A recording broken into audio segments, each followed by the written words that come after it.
Wie ist das Fahrverhalten dann? Weil das ist ja letztlich das Spannendste im Ganzen. Ne? Einen tieferen Radeinstand hat, gibt es wirklich eine super Stabilität, auch wenn man wirklich mit Gewicht fährt. Ich möchte es mit im Urlaub nehmen und dann hinten auf dem Gepäckträger vom Auto. Genau, das ist kein Problem. Hinten zum Beispiel bei den Taschen geht auch Ortlieb, das ist kein Problem. Während dem Fahrt irgendwie etwas passiert, dann kommt die äußere Strebe zuerst auf den Boden und die Hände sind geschützt für das Kind. Kann wirklich ohne Problem anfassen, hier zum Raufsteigen, gar kein Problem. Was ich glaube, was unseren Zuschauern auf jeden Fall gefällt, dass er mitlenkt. Sehr schön. Ja, was soll ich sagen? Grüezi.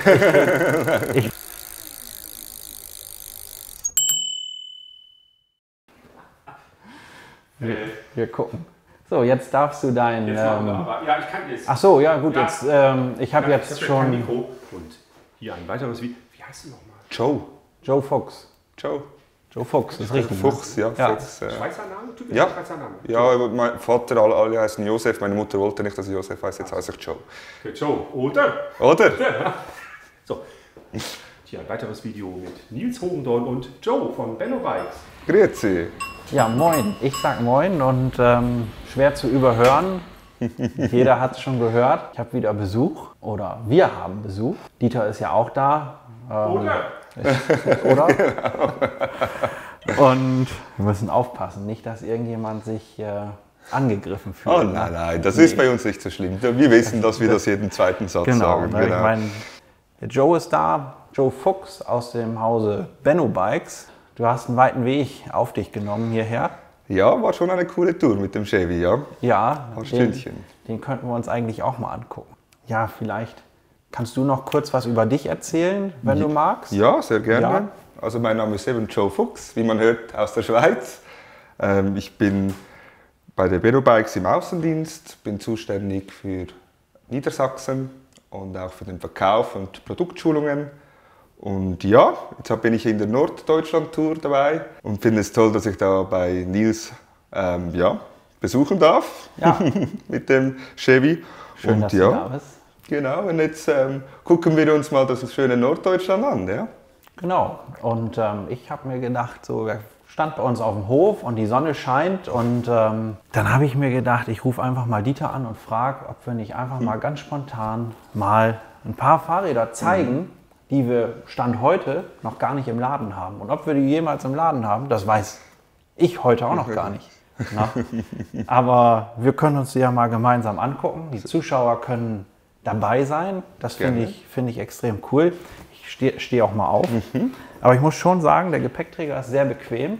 Ich weiß ja schon, das Modell heißt Boost. Richtig, genau. Und bevor du jetzt aber das ganze Rad zeigst, Benno Bikes aus der Schweiz, haben wir schon gehört. Aber da steckt ja noch ein bisschen mehr dahinter, oder? Richtig, genau. Also es geht ja vor allem um den Utility-Bereich.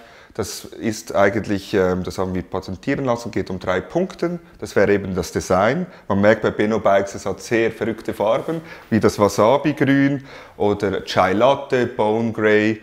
Da haben wir wirklich sehr, sehr tolle verschiedene Farben. Zweiter Punkt ist natürlich ganz wichtig, wir sind im Lastenbereich, Cargo. Also wir haben hier auch ein Gesamtgewicht von 200 Kilo, wo man belasten kann, das Fahrrad. Und das dritte ist das Fahrgefühl. Man kauft ja auch kein Auto ohne Kofferraum. Also es sollte wirklich, für das, dass es ein Lastenfahrrad ist, hat es wirklich eine sehr tolle Geometrie. Man hat einen niedrigen Radstand und mit dem 24 Zoll auf jeden Fall, auch ohne, wenn man das wirklich nackt fährt, auch ein sehr, sehr tolles Fahrgefühl. Genau. Wenn man das nackt fährt, hat er gesagt. Oh, ja, oh, mein Hat er Fehler. gesagt. Wenn es, Also wenn es keine erst Zubehör hat. Entschuldigung, das Also ist... wenn man- zensieren Ja, bitte. Ich hab so gedacht, wenn man das nackt fährt, wahrscheinlich macht man das in der Schweiz. Ja, so. es gibt ja auch Nacktwandern bei uns im Appenzell, oder? Dann ist Ja, es ja wahrscheinlich. Also ich kenne mich damit nicht aus, aber am besten in der Nacht, wenn niemand sieht. Hä? genau. Joe meint wahrscheinlich so, wenn man das Fahrrad fährt, ohne Zubehör, ohne Anbauteile, ohne Frontträger, Genau. ohne... Wie nennt man die? Half Rail, das heißt es. Half Und Rail, genau, da ja. haben wir noch das High Rail, wo das ganz Ja. umschlossen ist. Und was ich noch zuvor zu dem Satz sagen möchte, eben auch wenn es Zubehör voll dran ist, ist das Fahrgefühl auch sehr gut vorhanden von der Geometrie. Das Cargo bequem fahren, auffälliges Design. Ja. Aber woher kommt das Benno und wer ist der Benno? Gibt es den Benno eigentlich wirklich? Ja, richtig. Also der Gründer und CEO, der Benno Benziger. Er ist Schweizer, der in Deutschland aufgewachsen ist und dann nach Kalifornien ging. Dort hat er viele Fahrräder-Kunden kennen ihn durch Electra. Er hat die Electra-Bikes gegründet, wo sehr erfolgreich war. Und sein neuestes Projekt ist eben dann jetzt mit Benno Bikes. Und er lässt sich auch nicht reinreden, er kreiert die Farben, also er hat wirklich ein sehr gutes Händchen für die Farben und so entstehen eigentlich unsere tollen Farben durch ihn persönlich. Genau. Okay, also er macht das gesamte Design und das ganze Rad und... Genau, also vor allem mit den Farben haben wir richtig gemerkt, es kommt wirklich auch sehr gut bei den Kunden an. Es ist immer etwas Frisches, etwas eben zum Beispiel das mit einem Wasabi-Grün oder Chai-Latte-Weiß oder Bone Grey. Das sind natürlich auch ausgefallene Farben und das macht natürlich Spaß. Ja. Okay, und der ist jetzt in Kalifornien. Richtig, genau. Und du kommst aus der Schweiz. Ja, genau. Jetzt überlege ich natürlich, du bist jetzt hier bei mir, also du bist jetzt in der Dachregion ja so gesehen. Genau, seid ihr unterwegs? Richtig. Genau. Fahren die Räder noch irgendwo auf unserem Planeten? Ja, also eben in den USA, auch in Frankreich und in Österreich, wie auch in der Schweiz. Und jetzt hoffen wir natürlich auch eben den deutschen Markt zu erobern. Darum bin ich auch bei euch. Genau. Also es sind schon an mehreren Ländern haben wir unsere, ich sage jetzt mal unsere Hände drin. Ja. Genau, das hat mich einfach nur mal interessiert, weil es kann ja auch mal sein, dass man unterwegs ist und sagt, habe ich schon mal gesehen, fand ich geil und jetzt tatsächlich wieder entdeckt auf diesem Kanal zum Beispiel. Ne? Ja, ist ja durchaus möglich. Ausstattung können wir ja auch mal drüber sprechen. So, hier haben wir ja jetzt zum Beispiel eine klassische Kettenschaltung und einen Mittelmotor und Akku sitzt hier und so. Gibt es da auch Konfigurationsmöglichkeiten? Ja, also es ist jetzt meistens eben bei uns wir haben ein Modell, das eJoy, das ist ein ich sage jetzt mal für die Damen konzipiert, mit einem City-Rahmen. Da haben wir eine 5er Nexus-Schaltung drauf. Also wenn ich das so richtig verstanden habe, ihr verbaut überwiegend Räder mit Kettenschaltung. Richtig, genau. Natürlich habt ihr auch ein anderes Modell mit Nabenschaltung im Sortiment. Wenn man mich jetzt fragt, ich finde das zum Beispiel gut. Weil so hat man auch tatsächlich mal eine Alternative. Also Kettenschaltung, finde ich, sieht man relativ selten, auch im Cargo-Rad-Bereich. Eine Kettenschaltung reduziert ja auch das Gesamtgewicht von so einem Fahrrad. Ne? Vielleicht ist das Gesamtgewicht nicht unbedingt der absolute Fokus, wo jetzt der Fahrradfahrer oder der Cargo-Bike-Fahrer sagt, so ja, das muss besonders leicht sein. Aber auch gerade Fahren ohne Antrieb ist meine Meinung nach wie vor, entweder nehmen wir eine Roll-Off oder wir nehmen eine Kettenschaltung. Das läuft am leichtesten. Das ist so. Na, also wenn es leicht laufen soll, sind wir bei Kettenschaltung. Ja, und da sind wir auch bei 27 Kilo Gewicht, jetzt ohne Zubehör. Ja, das wäre so meine nächste Frage. Ohne Zubehör oder? Ohne Zubehör, genau. Also nackt. Nackt. Genau, jetzt sind wir schon wieder bei dem Thema. Also nacktes Fahrrad, 27 Kilo. Richtig, genau. Wenn wir beim Gewicht sind, Dieter hat letztens in einem Video gefragt, kann ich das Fahrrad denn kaufen und muss ich mir Gedanken machen, was ich essen darf und was nicht? Ne? Ja, also wir ziehen eben auch von diesen 200 Kilo die 27 Kilo runter, dann vorne eben die 20, hinten die 60. Also wenn man das zusammenrechnet, darf man schon ein bisschen gut essen. Darf vorne 20 Kilo ziehen? Genau, richtig. Ja, weil das ist auch interessant, finde ich. Vorne und 20 Kilo? Vorne 20 und dann ist auch wirklich alles sauber verbaut. Es gibt wirklich eine Stabilität, auch wegen dem Einschlag, dass man sich auch wirklich sicher fühlt vom Fahrgefühl. Und hinten 60 Kilo. 60 Kilo. Genau. Es darf natürlich auch ein bisschen mehr sein, aber maximal sagen wir wirklich 80 60. Plus 27. Genau, 100, ja. Dann 107, sind wir bei 93. Aber wann habe ich 60 Kilo da hinten drauf? Das ist eben noch die Frage, aber durch das es ist natürlich für ein bisschen mehr Gewicht ausgelegt. Wir haben natürlich wir müssen eine Angabe machen. Die meisten, also eben, es ist ja von 1,55 bis 1,90 kann man ja das Fahrrad ohne Problem fahren. Klar, wenn man 1,90 ist, bringt man auch ein bisschen mehr auf die Waage, aber das ist bis jetzt gar kein Problem gewesen. Genau, ich habe gerade auch mit 1,90 drauf gesessen. Ja. Ich muss sagen, es ging schon mal sehr gut, weil es immer wieder ein Thema ist, auch auf diesem Kanal, so mit Gesamtgewicht, Systemgewicht, was darf ich überhaupt, was geht da überhaupt. Man muss auch mal, also ich finde immer wichtig, den Hintergrund zu erklären, weil ich kann mir vorstellen, bei diesem Rad, bei dieser Geometrie, also die Geometrie ist erstmal auffällig, aber ja auch durchdacht. Wenn dieses Rad jetzt 60 Kilo hinten drauf hat und vorne 20 und ich wiege tatsächlich nur 93, dann habe ich es ja maximal ausgelastet, sage ich mal so. Wie ist das Fahrverhalten dann?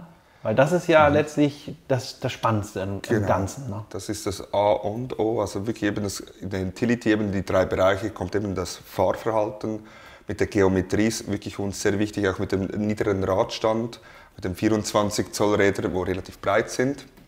Wie breit sind die? Was haben wir für eine Reifendimension? Also 2,6. Genau, also ich nehme immer am liebsten die E-Tron-Norm. Ja. Dann sind wir bei 65, 507, also 65 mm breit. Und der Innendurchmesser vom Reifen sind wir irgendwo bei 507 mm. Und durch das, dass halt das Fahrrad von der Geometrie, ich sage jetzt, durchzogen ist und ein bisschen einen tieferen Radeinstand hat, gibt es wirklich eine super Stabilität, auch wenn man wirklich mit Gewicht fährt. Ich sage halt immer, wenn jemand wirklich vorne viel Gewicht hat, das ist natürlich auch eine Frage des Kunden, wie er das Fahrrad handelt. Weil viele mit dem Einschlag sind sich das vielleicht nicht gewohnt. Aber wenn das wirklich vollgepackt ist, hinten noch 60, vorne 20, ist es gar kein Problem mit dem. Ich habe gerade überlegt, so, wenn ich mir das alles so angucke, kann man sagen, das ist auch ein Longtail-Bike? Richtig, genau. Ist auch ein bisschen länger gezogen hinten. Aber es ist nur ganz wenig länger als ein normales E-Bike von der Norm. Wir haben eins in unserem Modell, wo genauso gleich lang ist wie ein genormtes E-Bike. Genau, das ist nur wenig. Also genormtes E-Bike meinst du mit 28 Zoll Laufrädern? Nein, nicht unbedingt, von der Länge her. Okay, von der Länge. Von der Länge her. Ja. Na gut, wenn man das hier sieht zum Beispiel, das steht ja jetzt auf unserer Werkbank. Und ich habe hier schon öfter mal ein Fahrrad drauf stehen gehabt, weil das wird ja vielleicht der ein oder andere auch überlegen. Ja, wie ist das? Also so ein Rad finde ich toll und das könnte auch mein Alltagsrad sein. Ich möchte es mit im Urlaub nehmen und dann hinten auf dem Gepäckträger vom Auto. Genau, das ist kein Problem, weil es ist genormt. Also ein Thule zum Beispiel oder ein sonstiger Fahrradanhänger kann man ohne Problem das raufladen. Wollen wir mal einmal den Radstand messen? Gerne. Also damit man sich zu Hause einfach vorstellen kann. Bei 126 Zentimetern. Ja. Aber jetzt kann auch jeder zu Hause einfach mal nachmessen, der wirklich mit dem Gedanken spielt, Mensch, so ein Boost von Benno, das gefällt mir schon, gibt mir unheimlich Flexibilität. Nur kann ich denn auch dies, das und jenes damit machen. So kann man ein bisschen planen. Wollen wir mal kurz über die Motorisierung sprechen? Also ich habe das schon gesehen, was hier verbaut ist, auch unschwer zu erkennen. Hier steht es ja auch. Ne? Genau. Also namenhafte Komponenten sind auf jeden Fall zu sehen. Richtig. Und willst du einmal kurz erzählen, was für einen Motor wir haben, was für einen Akku wir haben? Sehr gerne, ja. Also wir arbeiten jetzt bei diesem Modell mit dem Bosch CX Motor. Es gibt auch eine Ausführung mit dem Performance Motor. Hier ist ganz wichtig, wir haben einen 500er Akku und hier haben wir noch eine Vorrichtung, falls jemand sagt, hey, 500 reicht mir nicht, ich mache große Touren oder ich möchte nicht immer allzu schnell laden, dann kann man hier die Kappe wegnehmen und innen durch kann der Mechaniker das schön verbinden und die zweite Batterie hier befestigen. Das ist natürlich ein riesen Vorteil. Ja, also muss man schon sagen, gut durchdacht auf jeden Fall. Hier sind alle Gewindebohrungen vorhanden. Genau, die ganze Vorrichtung mit den Bremsen, eben mit der Magura-Bremse, mit den Scheibenbremsen, hinter mit der Deore-Kettenschaltung haben wir ja kurz darüber gesprochen. Genau, Magura-Bremsen, vorne haben wir eine 4-Sattel. Genau. Wie sagt man? Bremssattel. Ja, Bremssattel, genau. 4-Kolben-Bremssattel und hinten muss ich mal gucken. Da haben wir 2 Kolben, ist auch gut. Also wenn es wirklich mal voll beladen ist und wir die 200 Kilo zum Stehen bringen wollen, ist das auch eine sichere Geschichte. Mir hast du das gerade eben schon erzählt, es gibt dafür verschiedene Varianten. Richtig, also wir haben flache Gepäckträger, ich sage es jetzt nicht, also ganz flache Gepäckträger, die auch genormt sind, 40×60, wo man die Plastik, wie sagt man das auf Hochdeutsch? Kiste Bier. Ja, eine Kiste Bier, ein Harras Bier, Kiste Bier, Entschuldigung. Hier ist sogar kleiner, diese hier. Das ist kein Problem, haben wir schon getestet. Ja. Also ein Kisten Bier und es kommt darauf an, wir haben Sorte gegeben mit ganz flache, wo man mit Gummizügen arbeitet, zum Beispiel wenn man einen Werkzeugkoffer vorne reinmacht oder eine Kiste dann befestigt mit den Gummizügen, das wäre möglich. Es gibt auch die kleineren in anderen Farben, in Rot und dann 10 bis 15 Kilo. Ja, dem Sinne aus. Wenn ich jetzt zu Hause sitzen würde und mir das Video angucke, würde mich eine Sache interessieren. Wie heißt dieser Gepäckträger, der hier dran ist? Zum Beispiel. Also dass es andere Varianten gibt, das ist super. Genau, also es ist eben der Flat, das ist der Frontrail, also Racket, wo wir eigentlich dann auch bei uns vor allem viel mit der Tasche, wo verstärkt ist, mitgeben. Also die meisten bei uns, die gehen dann wirklich auf diesen Gepäckträger, weil es einfach von der Form und auch von der Größe wirklich etwas mittig ist. Und man kann wirklich sehr gut unseren Taschen, wo sehr verstärkt sind, reinlegen und das haltet auch wirklich sehr gut. Also der Gepäckträger ist aus eurem Haus, ja, und genau. Die Tasche Richtig. Ist auch aus eurem Haus. Genau, wir haben alle Zubehör, klar, eben auch hinten zum Beispiel bei den Taschen geht auch Ortlieb, das ist kein Problem, und auch zum Beispiel bei den Kindersitzen Hammocks, da können wir später noch gerne dazu kommen. Kommen wir ja gleich, wenn wir hier hinten angekommen sind, auch aber noch mal drüber sprechen. Genau, wir produzieren eigentlich die ganze Zubehör auch selber. Und der heißt, wie heißt die Produktbezeichnung genau von dem Frontträger? Das ist der Front Rack, aber lass mich nicht, da muss ich kurz rasch gucken. Das ist das Utility Front Trail. Da haben wir noch in Rot und das andere, das sportlichere, das flache, ist der Sport Front Trail. Das ist 31 x 30, also das ist kürzer. Sportfrontträger. Ja, genau, Sportfrontträger, können wir auch so benennen. Und der andere ist der, ich würde jetzt sagen, der Cargo-Frontträger. Den siehst du hier an diesem Boost. Und die Tasche, hat die auch einen Namen? Ja, das ist die Utility Front Tray Bag Tasche. Okay, wie soll es anderes sein? Genau, das muss natürlich stimmen. Ja. Genau, also die haben einfach vorne eine Tasche und für hinten gibt es dann 3 verschiedene, eben die Zweiertasche, wo wie bei Ortlieb, wo man rüberhängen kann, die XXL Tank Bag, das ist dann wirklich eine sehr große Tasche und der normale kleinere Tasche. Ja, wenn du schon über hinten sprichst, dann können wir uns das bei dem Rad hier auch mal anschauen, hätte ich gesagt. Hier ist ja auch ein bisschen was dran gebaut. Also wir haben hier ja kein nacktes Fahrrad. Wir haben hier ein bisschen mehr. Ist ein bisschen mehr ausgerüstet, ja. Ja, ich sage mal, hier ist die Rücksitzbank für die Pause. Genau. Aber so ganz stimmt das auch nicht, ne? Sagen wir mal, ein Großteil stimmt natürlich, das hast du völlig recht. Was ich halt einfach cool finde, das sind unsere Sitzpads. Die kann man mit Klett, die kann man wegnehmen, sind auch wirklich mit dem Wasser überhaupt gar kein Problem vom Stoff her. Und das Tolle ist eben, wenn man eins wegnimmt hinten, kann man noch einen Kindersitz ranmachen. Das heißt, das kleinere sitzt hinten, das größere Kind darf vorne sitzen. Und durch das, dass wir hier einen Spezialständer haben und die Kinder sehr gerne in dem Alter selber das ertasten möchten, können sie wirklich selber draufkrächseln, also draufklettern. Und das ist stabil, das fällt nicht um. Es ist auch wirklich ein wichtiger Sicherheitsaspekt für die Mütter oder Väter, damit die Kinder nicht vom Bike fallen. Genau. Ganz zu Anfang hast du schon mal gesagt, hier haben wir das Half Rail. Genau, richtig. Und genau. Ich habe gerade gesagt, ideal zum Pause machen. Ja. Sitzt man wie am Tresen. Richtig. Na, man kann sich auf den Sattel abstützen und alles ist wunderbar. Aber ich glaube, dass ihr da eine ganz andere Idee hattet. Es wurde schon ein bisschen etwas noch überlegt. Einerseits ist natürlich schon, dass 7-, 8-jährige Kinder schon ein Gewicht haben, das ist einfach so. Und damit die Mütter es nicht so hoch reinstellen müssen, können die Kinder selber raufklettern und sich dann hier bei dem Pad, beim Oberrail halten.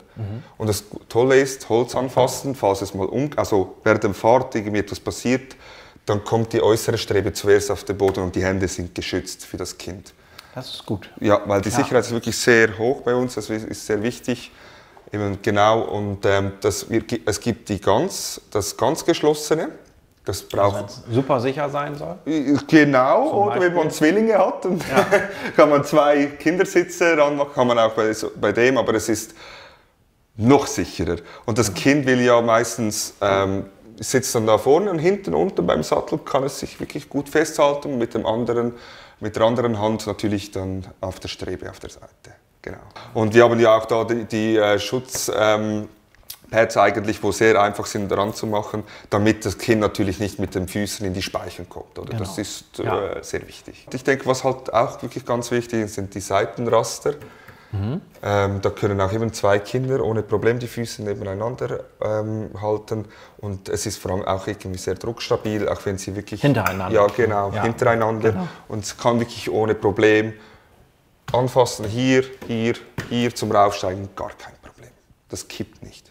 Auf der anderen Seite hast du noch eine Tasche, die zeigt Dieter dann nochmal. Wir sehen einen Scheinwerfer, ich sehe einen sehr schönen Scheinwerfer, den ihr euch da ausgesucht habt. Das ist der Mini 2 aus dem Hause Supernova. Richtig. Weißt du, wie viel Lux der hat? Auswendig muss ich dir ehrlich sagen, im Kopf habe ich es jetzt nicht. Aber ich sage, es genügt, es reicht. Das kann ich dir auf jeden Fall sagen. Also ich habe im Dunkeln im Wald nach Hause gefunden. Also. Genau, also er macht wirklich viel Licht. Und jeder, der jetzt sagt, wie viel Lux hat er denn? Ich weiß das zufällig, ich weiß das auch nicht bei allen Scheinwerfern, aber ich hatte heute Morgen schon einen in der Hand. Glück. Und ich habe ein bisschen gelesen und ich habe dann gesehen, der hat auch, also ist auch mit 100 Lux angegeben. Und wenn du sagst, ich bin im Wald nach Hause gefahren und bin gut nach Hause gekommen, dann denke ich, ist das aussagekräftig genug. Also 100 Lux sind serienmäßig verbaut, das ist schon mal schön. Vorne auf dem Schutzblech. Genau. Schutzbleche habe ich auch schon entdeckt, die sind aus Metall bzw. Aluminium, schön in matt schwarz, mit wirklich sehr stabilen Streben. Habe ich so lange nicht gesehen. Und wenn noch kurz zum Rücklicht, können wir uns ja auch noch einmal anschauen.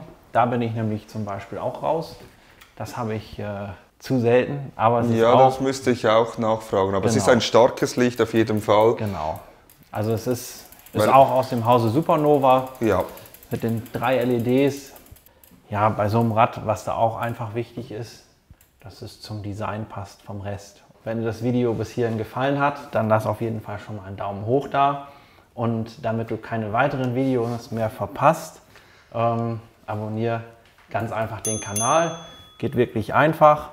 Und wenn du Fragen hast, dann schreib sie gerne in die Kommentare, dann können wir vielleicht auch noch mal ein Video machen oder wir gehen da drauf ein. Gerne. Wie auch immer, das geht auf jeden Fall. Aber weil ich genau weiß mit dem Scheinwerfer, dass da immer wieder drüber gesprochen wird und es gibt ja auch Hersteller, da ist der Scheinwerfer oben am Steuerkopf montiert oder der ist auf der Gabelbrücke montiert oder der wird vorne am Frontträger montiert. Und da höre ich immer wieder, oh, der lenkt gar nicht mit, das gefällt mir nicht. Und wenn ich das jetzt hier sehe bei dem Boost, dann sehe ich, der Scheinwerfer ist auf dem Schutzblech und ich muss sagen, das ist eine gelungene Position, weil wie du gerade schon gesagt hast, der ist wirklich auch flach auf dem Boden, so dass du auch wirklich eine gute Ausleuchtung hast. Genau. Und was ich glaube, was unseren Zuschauern auf jeden Fall gefällt, dass er mitlenkt. Ich glaube, wir haben erstmal alles, oder? Super, tipptopp, ja. Na, ich weiß nicht, ob wir noch was vergessen. Also mir fällt jetzt erstmal nichts ein. Für mich ist das auch absolut Neuland. Ja. Aber ich fand es auch wichtig, dass wir es auf dem Kanal mal präsentieren und zeigen, was gibt es eigentlich so Schönes. Geometrie und Co. Vielleicht kommen wir da noch mal, also wir machen ja bestimmt noch ein Video. Wenn wir noch ein weiteres Video aufnehmen, dann können wir ja vielleicht auch mal so ein bisschen mehr über das Thema Fahrradergonomie sprechen, weil du hast es vorhin gesehen, du warst erst zu Anfang im Geschäft. Ergonomie ist bei Zweirad-Hogendorn schon ein großes Thema. Ja. Das ist uns immer extrem wichtig und ich habe mit dem Samuel auch schon darüber gesprochen. Er hat mir auch so ein paar Punkte genannt, wo ich dann auch gesagt habe, okay, finde ich alles super. Ich bin gespannt, wie du das siehst. Cool, aber ja, das gerne, kommt dann in einer weiteren Folge. Sehr gerne. Und dann habe ich ja noch Zeit zum Nacktwandern. Genau, dann kannst du jetzt erstmal nackt wandern. Ne? Genau. Lass dich nicht erwischen. Und, sonst muss ich das Boost mitnehmen, dann bin ich schnell da weg. Genau. Tipptopp, super. Nee, gut. Hey, danke schön. Gell? Ja, danke auch. Schön, dass du da bist. Danke. Und bis zum nächsten Video. Bis zum nächsten Mal. Danke. Tschüss.